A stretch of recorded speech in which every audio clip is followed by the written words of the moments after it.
छत्रपती संभाजीनगरमध्ये वंचित बहुजन आघाडीच्या उमेदवारानं औरंगजेबाच्या कबरीला भेट दिलेली आहे। वंचित बहुजन आघाडीचे उमेदवार अफसर खान यांनी खुलताबाद इथं जाऊन औरंगजेबाच्या कबरीवर फूल वाहिलेलं आहे। कबरीवरून निवडणुकीमध्ये आता पुन्हा एकदा राजकीय वाद उद्भवण्याची शक्यता आहे। यापूर्वी प्रकाश आंबेडकरांनी औरंगजेबाच्या कबरीला भेट दिल्यानं वाद निर्माण झाला होता आणि आता आपण बघतोय की अफसर खान हे कबरीच्या इथे गेलेले आहेत। माधव सावरगावे आपले प्रतिनिधी आपल्याबरोबर फोन लाईनवरनं जोडले गेलेले आहेत। माधव, पुन्हा एकदा आता या औरंगजेबाच्या कबरीवरून वाद निर्माण होण्याची शक्यता आहे।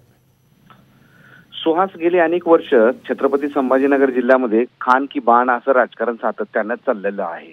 विशेषतः हिंदू मुस्लिम असं मतांचं ध्रुवीकरण करून आपली राजकीय पोळी भाजण्यासंदर्भातल्या चर्चा गेल्या अनेक वर्षांपासून छत्रपती संभाजीनगरमध्ये आहेत आणि त्याच पार्श्वभूमीवर लोकसभा निवडणुकीमध्ये वंचित बहुजन आघाडीचे उमेदवार अफसर खान यांनी आज खुलताबाद इथं जाऊन औरंगजेबाच्या कबरीवर फुल माला अर्पण केलेली आहे, पुष्पार्पण केले आहेत आणि त्यामुळे नव्या वादाला तोंड फुटण्याची शक्यता आहे।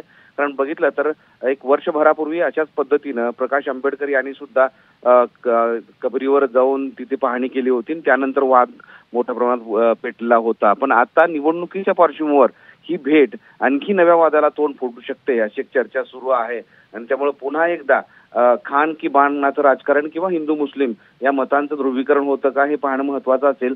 पण ते चित्र सध्या तरी या ठिकाणी निर्माण होईल का याची शाश्वती कमी असल्याची चर्चा आता सुरू आहे। धन्यवाद माधव, आपण दिलेल्या या सगळ्या सविस्तर माहितीसाठी।